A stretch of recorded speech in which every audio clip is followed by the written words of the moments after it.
researchers at the University of Milan found that walking in short bursts consumes 20 to 60% more energy than walking continuously for the same distance. Well, 20 to 60% is a huge range there. What they did, they took people and had them either climb stairs or walk on a machine, so, stair climber machine or a treadmill. And they hooked them up to oxygen monitors. And I don't know if you've ever seen that. They wear a mask, and the machine measures the amount of oxygen that they inhale and exhale and carbon dioxide, and you can calculate from that how much oxygen they're actually using. And so, and in the amount of oxygen that you're using, remember that cycle, the Krebs cycle with the sugar and the oxygen and the ATP and all that. So what they're actually measuring the oxygen input that's going into that cycle to be used to do work. And anyway, I thought this was interesting because often you would think, well, if you're going to walk a mile, it's going to take about the same amount of energy if you just walk the whole mile straight through, or if you walk fast for a quarter mile and you stop and look at the flowers, and then you walk fast and catch up with the group, and then you look at birds or whatever, and then, you know what I mean? They sort of, because it becomes almost like interval training. And so that interval training is found to use more energy. And they hypothesize that it's because of the start and stop. Is when you're going at a steady stage, your body kind of optimizes for that. Just the same as our vehicle, right? You're driving in Acount and stop driving. You don't get as good a mileage as when you're just cruising on a highway. So it's the same thing with our bodies. That start or stop is less efficient, and therefore burns more energy, which if the goal of what we're doing is to burn energy and change our metabolism, then that's an important consideration. So today we're talking about high-intensity training. I'm going to go through this list of benefits with you, and then we'll talk about several different ways of doing high-intensity training.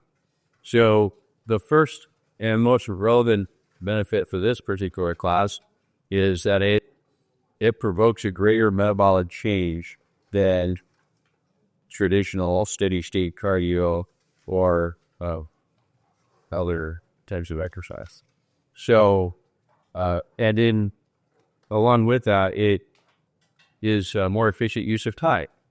So some people have nothing else to do other than eat and watch TV, so it doesn't matter how efficient they use their exercise time, really. But for some people, we have lots of other things to do, and so we want to get the best use out of our time that we have for exercise. And so high-intensity training also shows greater gains in endurance than most other types of training, greater retention of muscle mass during weight loss. So this is important. Now, most of the people that come through this class want to lose weight. Well, one of the concerns we have is really we don't want to lose weight per se, is we want to lose body fat and maintain muscle mass. And so high-intensity cyclic workouts do that better than traditional cardio, which is they're much more likely to, they've helped you lose weight, but a greater percentage of that weight loss is muscle, whereas with higher intensity workouts, that's stimulating muscle growth at the same time that you're burning fat.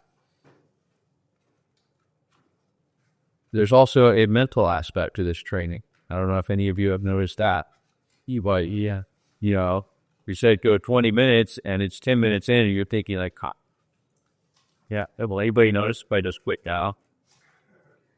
I had a hard time remembering what's to next. And yeah, right? So counting when you're undershirt. So a simple thing like that. Wait, what's that? 9 or 8 or 10? I had to start marking a line to remember. Yeah. I did a bit of Yeah. So there's a mental aspect to it too. Both the ability to focus while you're, doing intense physical exercise, which may have some potential survival benefit in some situations. Who knows? Hopefully, you're never in a situation that requires that, but it often happens in real life. And I think perhaps the biggest thing is just the sort of mental fortitude and self-discipline that it takes to keep pushing yourself when you feel like you're done. And it's really easy to start making excuses. Now, I struggled with this myself for years. I get up in the morning, I head out to the barn, I'm like, okay, I'm going to do 20 sets. And then about set number 15, it's like, I've had a good workout. It's good. And,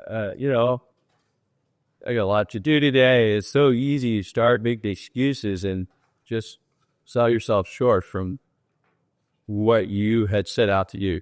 Now, of course, you have to be smart about it because sometimes you can be overly ambitious and set your goal too high and then hurt yourself trying to get there. We don't want to do that. So then it starts getting complicated. Now, are you like playing tricks on yourself? Were you being honest with yourself? Wow. So that's the mental side of high intensity training. It's a lot less so. If you just get on the treadmill, put whatever you're going to watch on the screen and just walk for half an hour, not that difficult. But when you're going as far as you can go and you're going for 10 minutes or 15 minutes, as far as you can go, you're not watching TV because you can't focus on that. You need to keep moving and that discipline. So, and I feel like having that mental discipline transfers over to benefit a lot of other areas of life as well, whether it's, impulse control with eating or in relationships or work or what. Possibility of working all the metabolic pathways at once, right? We get the aerobic, the Krebs cycle, the ATP, and depending on whether you're in a fasting state and your glucose stores, you might even hit the fat-burning pathways.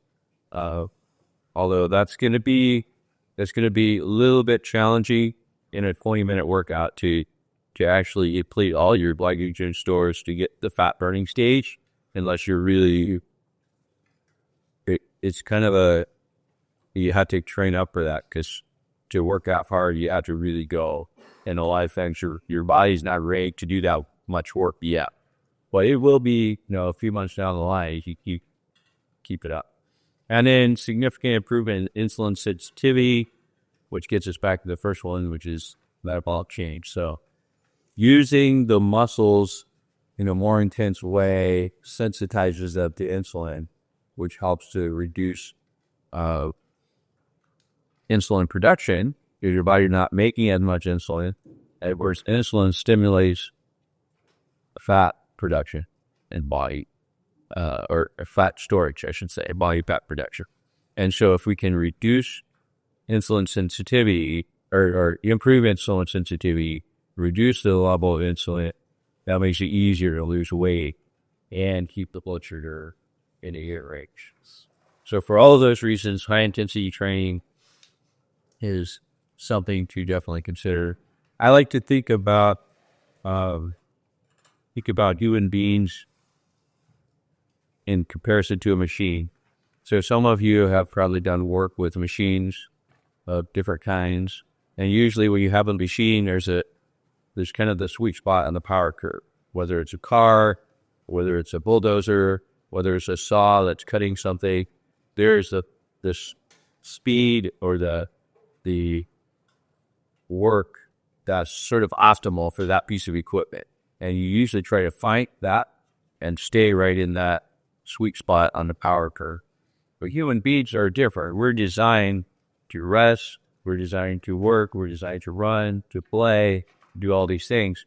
And so I think we have probably, it's important for us to actually rest, and it's also important for us to get physical activity, and it's also important to have some high intensity physical activity. that may not be as important for a machine, but it's important for our biologic sheet to get some of that high intensity exercise on some kind of regular basis. Yakunas. Is there a number that measures insulin sensitivity? There are ways to measure it, Cass. It's not a standard test, but there are ways to measure it. The easiest measure is just fat-based insulin level. After watching the videos, if people ask a question, you need to put the microphone because I didn't repeat the question. Yeah. Is there a way to measure insulin sensitivity? Yes, there are multiple ways, and the easiest is fasting insulin level, kind of like a fasting blood sugar level, where you measure the actual insulin. It's not a direct measurement, but it's a direct measurement that gives us the clinically relevant information. So, okay. So first of all, we're talking about interval training. So interval training typically is you have a period of work followed by a period of rest, and then you repeat that. Pretty simple idea. One of the simplest ways to do this that I usually recommend to people that are starting out is just walking. You go walk down the road. Most people walk on the road these days, so not out in the woods because not that much. I mean, if you can go out in the woods, that's great. But if you're walking down the road, what's usually next to the road? There's usually bowls, power bowls. And so you could just walk from this bowl to that bowl as fast as you can with power walk. And then the next one, you can just kind of stroll there, catch your breath. And then you hit the next one, you start power walk again. So just alternating speed walking with normal walking in some sort of, if you're going to time it, you could do 1 minute or 30 seconds, something on that order of magnitude. Typically, the intervals are going to be a minute, 2 minutes, 3 minutes, something like that. If you're getting up to 5 minutes, it's a little harder to maintain that intensity level, and you're not going to have as many intervals, but it's okay to have some variety in there. Now, variety is a good thing. There's one particular protocol that has been researched a lot. It's called the Tabata interval. This was named after Dr. Tabata in Japan, who came up with this, did a bunch of research on it. And it's best to have a timer set up specifically for this. It's 20 seconds of work and 10 seconds of rest. And repeat that 8 times, and that's your workout. And it's a workout. If you actually are going as fast as you can for 20 seconds. So whether it be running, most of the research I think done with this was doing squats. So just, doing squats as fast as you can for 20 seconds, and then stop and just try to breathe for 10 seconds. And then we go again, and just do as much as you can do in that time. And of course, how long of a workout is this? 4 minutes. It's a 4-minute workout. And some of the research that has been done on this shows that it actually shows more gains than a 20-minute jog. Okay. But if I can tell you, if you actually do this as fast as you can go, Yeah, that's the critical element. yeah, when you get done with that 4 minutes, you're just laying on the ground, like trying to get your wind back. That's high intensity exercise. Okay. Now, a lot of people, when they start doing high intensity exercise, you think, well, how fast is my heart rate have to be? Because we're used to thinking about traditional cardio where going to hit your target heart rate of 70 to 80% of your maximal heart rate. You do the calculations, and I gave you that earlier, I think on the third day or whatever, the first day we're talking about exercise. But when we're doing high intensity exercise, we're not paying attention to that. You're just going as fast as you can. And your heart will, there's another, your heart will not explode. It actually has a rep limiter built into it, just like your car. Most cars have that, right? You could pour that thing and it'll go, and then it'll like, when it gets the right lane, the computer will turn down revs, okay? So your heart's kind of the same. So it may be different if you have some sort of cardiac problem or disease. You talk with your doctor about that. Start on the slow side, you work up gradually, as always. But generally speaking, the idea with high-intensity exercise is just go as fast as you can. And it's not as fast as you can for an hour. It's 4 minutes, okay? It's just 4 minutes. How hard could it be? Oh, Beck, have you ever done this before? rest. I did rest of breakfast in high school. All right, back 3 minutes. Kind of similar. Right? So yeah. It's kind of similar. So, Yeah. so interval training. So you don't have to start with this interval. You can make up your own intervals, okay? The idea is just push hard and then a little recovery period. And that recovery period can be just laying on the ground, sucking in as much air as you get, or it should be walking, or whatever is working for you. And so generally speaking, if we're going to keep it in the high intensity range, we're looking at about 20 minutes, possibly up to 30, depending on how long your intervals and your repeats are. If you're going past 30 minutes, that's no longer really high intensity. You just can't physiologically maintain that intensity.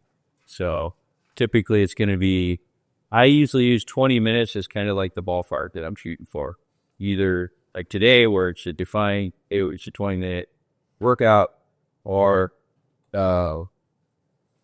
which is what we did tonight, spared this morning. Phase 4. That's called the AMRAP method, as many rounds as possible. So you're going to decide what you're going to do. And so with what we did today, if we had instead of the crunches, if we'd have done squats, it would have you would have been able to go faster and get more cardiac lower unit using those leg muscles. The idea usually is you want to pick 2 or 3, sometimes 4 or 5, and you start getting 5 or 6 different exercises, and it gets a little bit unwieldy to try to remember all that, and you're not impacting the muscles as strongly. So typically it's going to be about 3 different exercises, and often it'll be complementary, so push-pull. So one example would be, I've done this a lot, squats, push-ups, and pull-ups. So you have the push and pull on the upper body, and then squats for the lower body. And say 10 of each for as many rounds as possible in 15 minutes. That would be a solid workout. You can combine weightlifting, body weight exercises, and traditional aerobic exercise. So another one that I've done is deadlift. We get deadlifts in here. So set up your deadlift with whatever and usually when you're doing a high intensity workout, you're not going to do maximal weight. You're going to drop that down a little bit. So instead of, deadlifting your, 250 or whatever your max is, drop that down quite a bit, maybe into the 70 or 80% range, where you can do 10 fairly easy. And so I would say, your deadlift 135, 150 pounds, something like that. And then your runs 440 yards. Okay, so I actually measured off 220 yards, 7 deadlifts. I do 10 deadlifts, run out and back 10 more, and how many times do we do that? 20 minutes. Okay, so that combines running, which is kind of a traditional, but it's a sprint. Although by the end, it's like, you're not really sprinting that much anymore. But the goal is to try to keep up the intensity. So literally you could combine pretty much any kind of exercise together And what you'll find is that some are more complementary, and then some are more like, oh, you're going to really feel that. The abs tomorrow. You know, swimming, rowing, running, all of those things are good. But the idea is you set the time, and you're going to do as much work as you could do in that time. And then the third way of doing this is rounds for time, and that is, you might say, okay, I'm going to do 4 sets of deadlifts and 4 runs. And how fast can I complete those 4 sets? Okay. So that's often going to be a little bit shorter. So you still have that intensity, but it's a little bit shorter. Unless, of course, you say, well, I'm going to do 20 rounds and let's see how fast I can do that. But, well, if I was doing 10 deadlifts at 10, 440 runs, and I'm doing that 20 of those, that's going to be a lot more than 20 minutes. I mean, that's going to be an hour because you'd be almost dead by the end of it.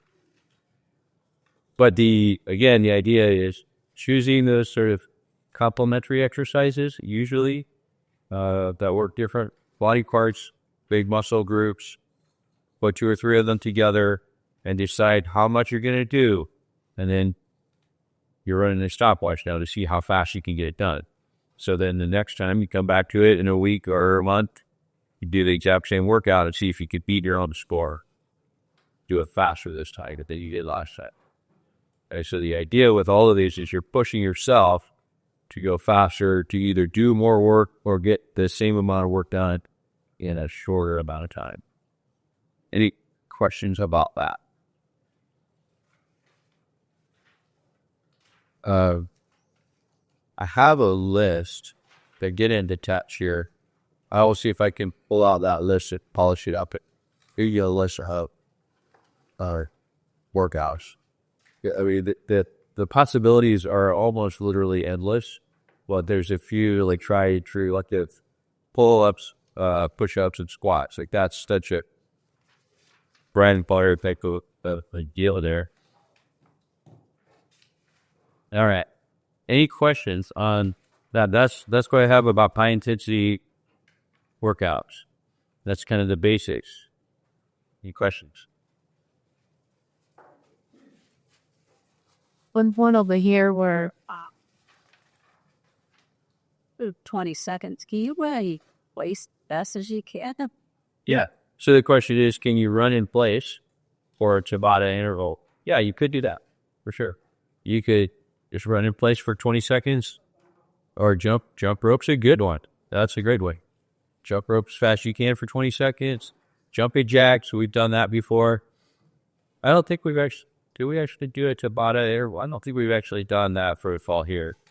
But you could do jumping jacks. You could pretty much any kind of exercise. You're going to get the greatest impact by using the largest muscle groups. So that's why squats is kind of like the pinnacle for, body weight exercise where you're moving most of your body, but you can use it with other exercises too. There's the limit is really just your imagination and your personal fitness level or any constraints that you have for injuries or things that you have to work around. So like some people that have a big knee problem probably are not going to do squats for that, but maybe jumping jacks might be okay, or jumping rope. It just depends on the situation. Any other questions? Have you done these kind of workouts before? The Y had the Tabata class, but and she had the timer and everything, but we would do like a step aerobic, and then, so there was, but then for the rest, they'd have us run around the track. Technically, not really Tabata. Yeah, I mean, it would. But And then you felt guilty if you were resting because everyone else was running. So yeah, it was called a Tabata class, and she did have a timer going, but it was hard, but it was way longer than 20 minutes. Yeah, it was like a 45-minute class. So I don't think it was a full like high intensity and then rest. You know, it was kind of modified, even though her timer was on. Yeah. And you know, if you got to pay your dues, you go take the class, and they would feel like they got to provide a class. Like if it was really 4 minutes of exercise, would you need a class for that? No, I'm we get into a class and then it's not. But no, Yeah. if you're actually doing the Tabata protocol, there's no way to do that for 40 minutes. Right. At the end of 4 minutes, like you got Right. like try not to puke. Okay. And so this is a thing. Kind of became a thing with CrossFit. A lot of you have probably heard of CrossFit. They popularized a lot of these sort of high intensity workouts, and there's a lot of joking about Pukey the Clown coming around, because like when you push yourself really hard, your body's like, oh, we got an emergency, we can't be digesting anything, like empty out. Here you go, right? And so, and then there's debates about, oh, is it good to push yourself that hard? Or like, I'm going to say most of the time, probably not. Like you shouldn't be pushing yourself that hard on a regular basis. I mean, if you've never pushed yourself hard enough to where you felt like you're going to puke, then you really should. Like you should do that sometime, just so you know like what your limit is. But I'm not saying you should do that all the time. Like, you know, that's your body saying, hey, like, this is enough already, right? So yeah, I'm not going to say you should do that on any kind of regular basis, but I will say I feel like you should push yourself hard enough so that you kind of feel like, oh, I see if I keep going, I'm going to lose it here. Like, come in. You don't have to do that all the time, but you know, at some point in your life, just my idea. You don't have to do it. It's just a thought, but that is a, you know, one of the signs. Like, hey, if you are doing the Tabata class and you went for 40 minutes and you didn't puke, like you did do the Tabata class. Like it's not really that. Hey, young people, I mean, it's probably a good workout. There wasn't that. So, any other questions? So there's kind of 3 different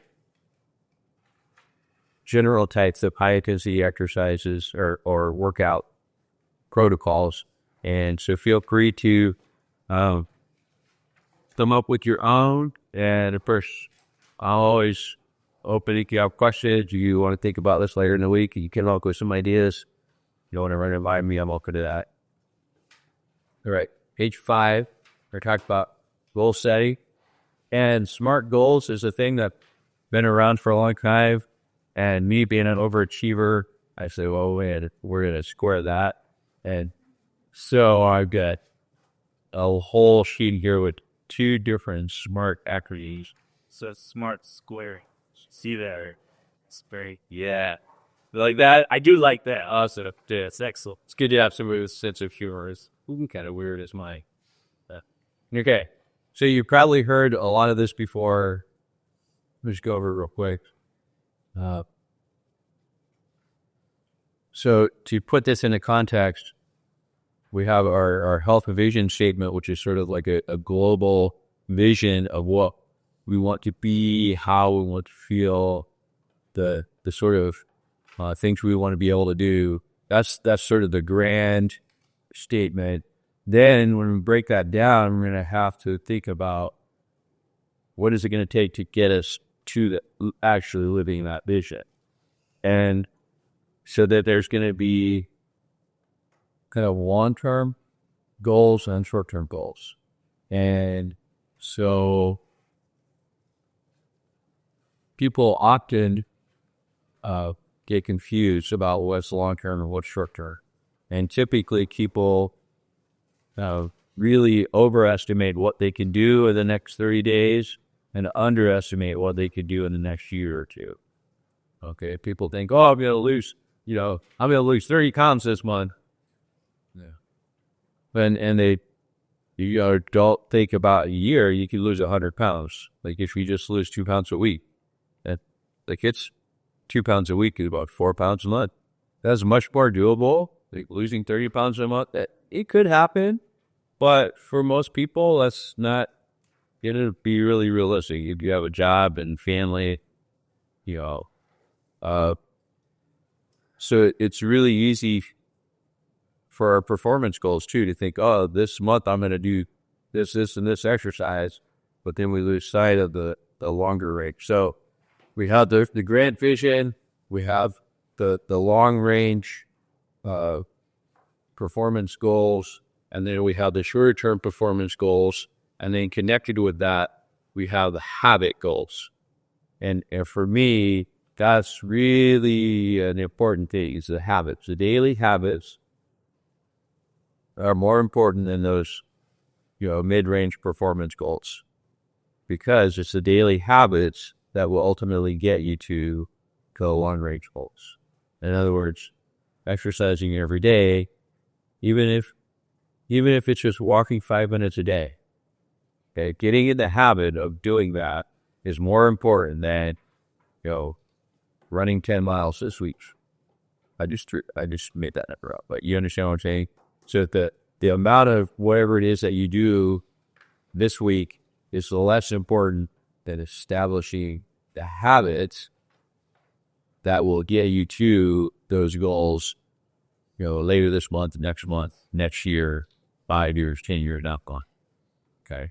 And it's not the big event, it's the daily, it's not Thanksgiving dinner that kills you. Maybe it is for a lot of people, but it's just because it's the final straw that broke the camel's heart.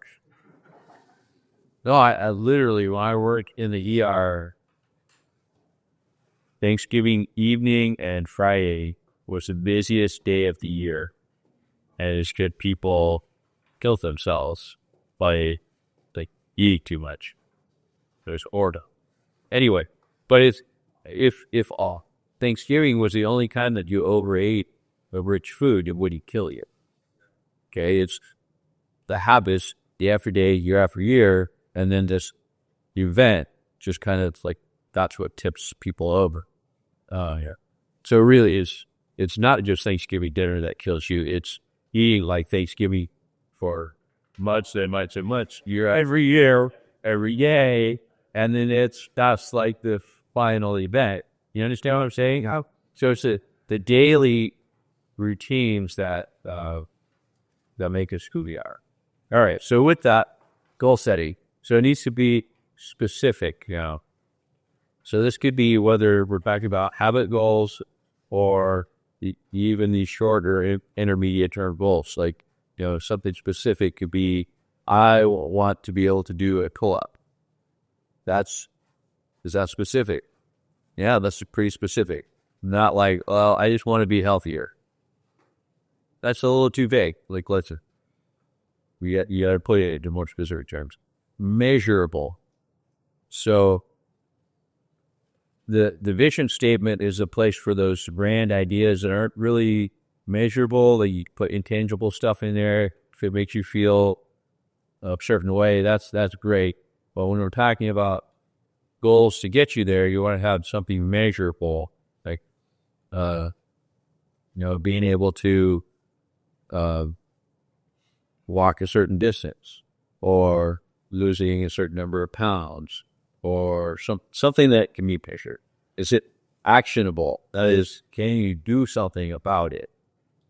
Right? So most of the habits and the goals that we're talking about here are things that you can actually do something about. Realistic. This is a tricky one, because it's good to have aspirational goals, things that are challenging, but they need to actually be realistic or achievable. Again, going back to somebody said, I want to lose 100 pounds this week. Well, that's not realistic. The only way that's realistic is if you're going to go get liposuction, and that doesn't make you healthy. So that's not even an option. It's not realistic at all. So realistic to say, this week I'm going to lose 2 pounds. Yeah. Any one of us in this room could lose 2 pounds this week. Right? So that's realistic.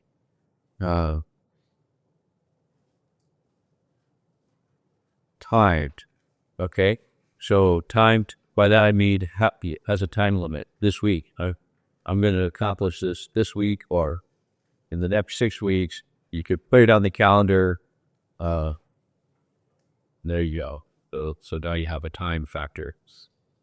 Now, the second set here are the ones that I've added. This is sustainable.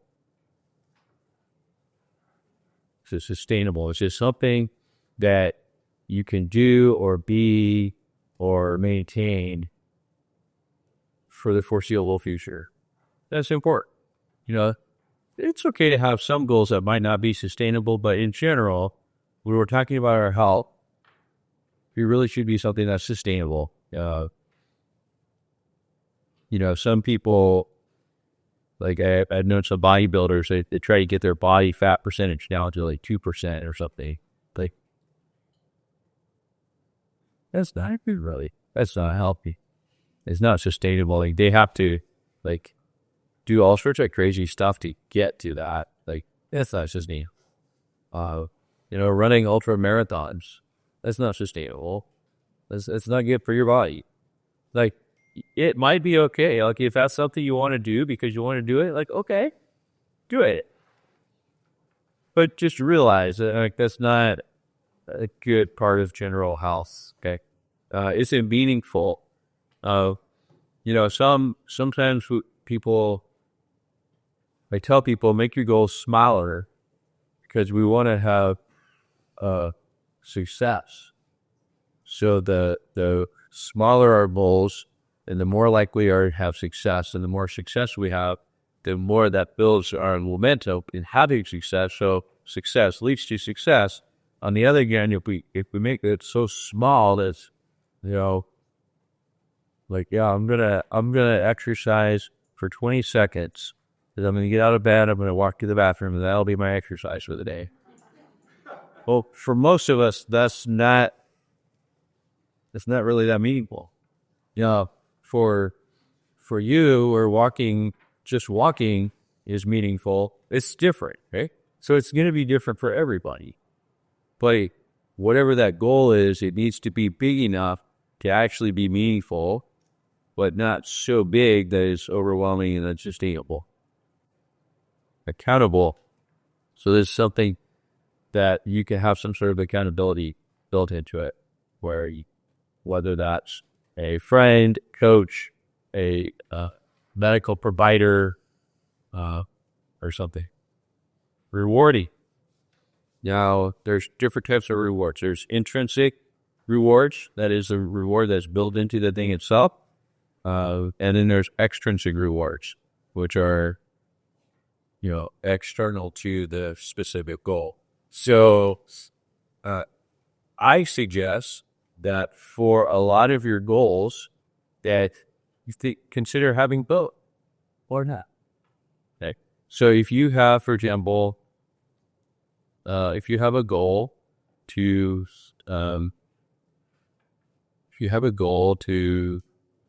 do a pull-up,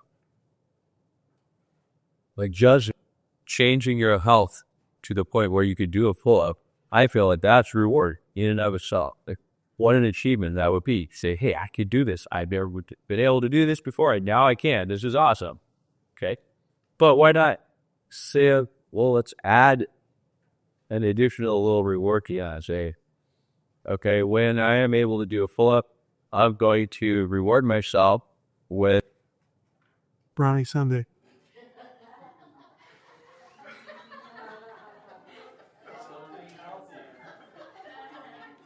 Like, there's always somebody who says stuff like that, right? You can reward yourself with, like, going out and doing something that's not good and destroy all the habits you're trying to build, right? Or you can reward yourself with something like, I'm gonna, I don't know, or jogging shoes, or a weekend trip. Huh? A weekend trip somewhere, or, I know for Laurel, she's not here today, but she wanted to be able to go canoeing on our Boundary Waters trip.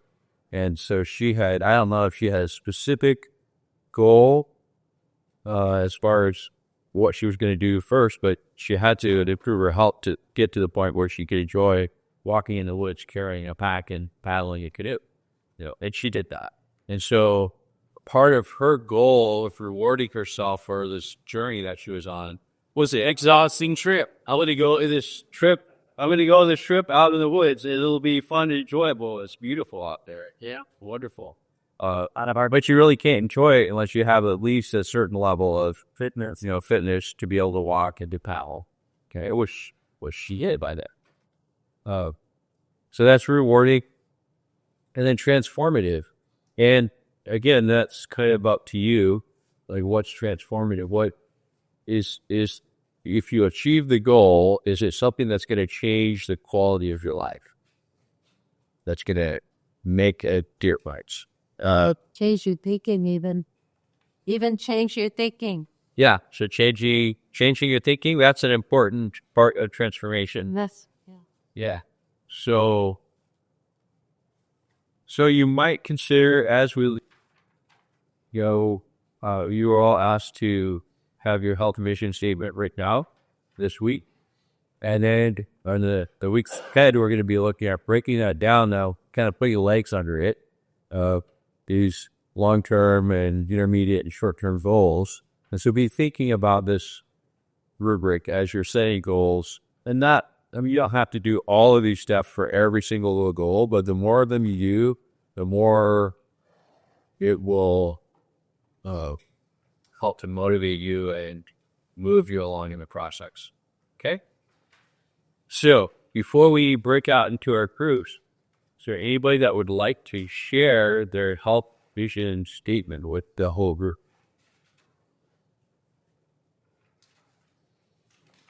Okay, go ahead. Read it out loud. I am a daughter of God. I yea surrender my will to Him and allow Him to control my will. The choices I make in higher and activity create the happiness He wants me to have. And then in my 90s, I will still be able to garden and think. Good. Somebody said me, devotion, vow, surrendering her will, and letting God use us. And I shared it with our group, and that really spoke to me. I didn't have any idea where I was going with this until that. Okay. I could sense a little bit of emotion there as you were reading that. And this is the thing that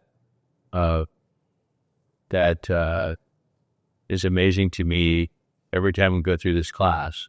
We're here to talk about, weight loss and getting stronger and healthier and getting off our medications.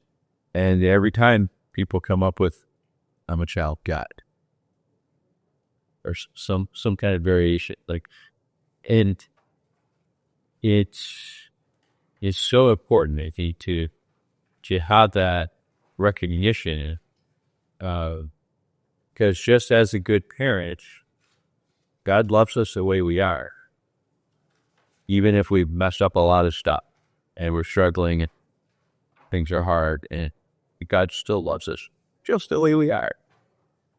He also what's good for us, which sometimes we have missed out on some of that, and so He wants to help us with that, and so that's awesome.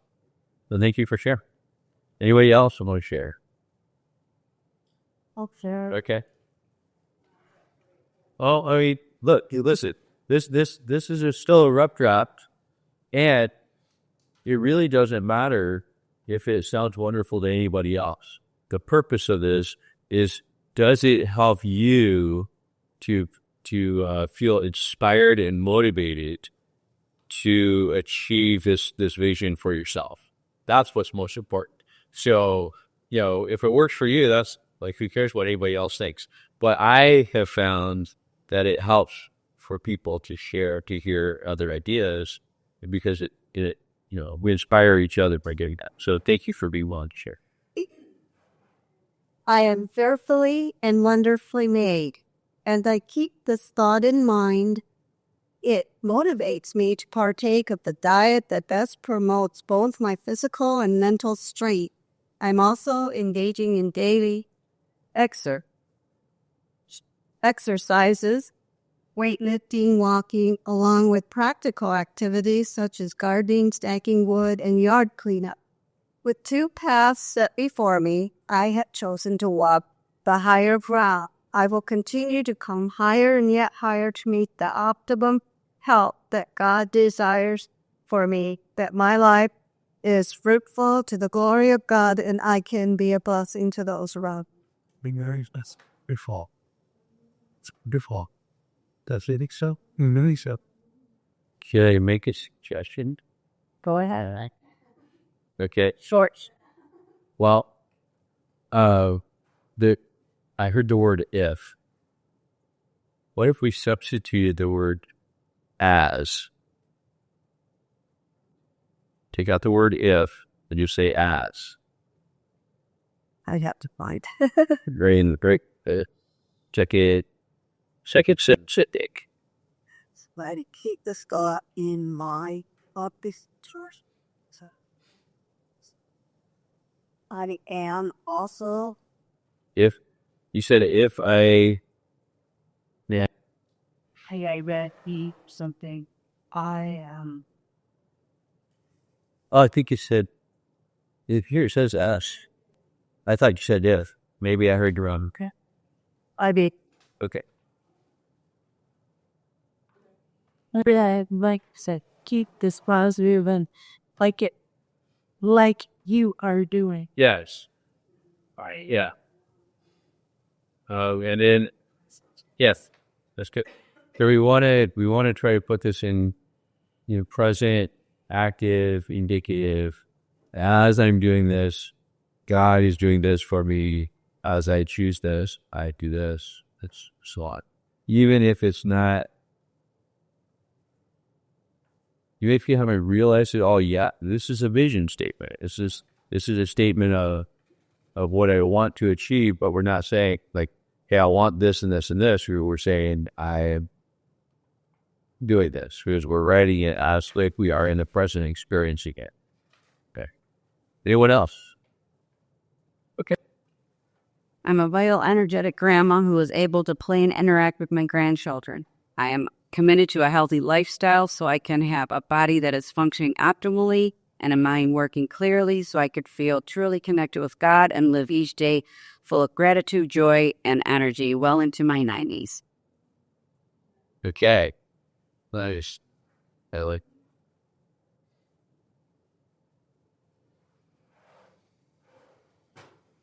Isn't that cool? Anyway, that's cool. So, yeah. All right. Well, yes? Can I remind? Yes, you. I did one last week, and I tried to fix it, and I kept erasing, and I got him inside. My sister said to me, Barbara, what you said last week was perfect. All right. But it's long. Okay. My health watch has been uphill. I believe that my stroke and my brain injury was to save my life and get me ready for heaven. I'm choosing to make better choices no matter how much happens to me. I choose to walk as much as possible. In the future, I will have a stretching regime that matches my needs. I will do body exercises however I can modify it to fit my abilities. I choose to be as independent as I can, but I choose God has to stay in control of my will, minute by minute. I choose to become a mighty witness for Jesus about what he can do with a broken down body. I choose to eat 2 times a day healthy food and not snack. I choose the narrow way. There are a lot of things that distract me. In 5 years, I want to lose weight to 165 pounds, change clothes sizes. I choose to give God the praise for changing me 1 minute, day, and choice at a time for the rest of my life. I made bad choices, but I'm going to trust God no matter what happens. I will share with others what I have learned. It's a lot there. It was very hard to write this because I don't have till I'm 100. My body won't do that. I can tell you that already. I already know. And so it was very hard to choose what would be my goal. So good work, though. Good work.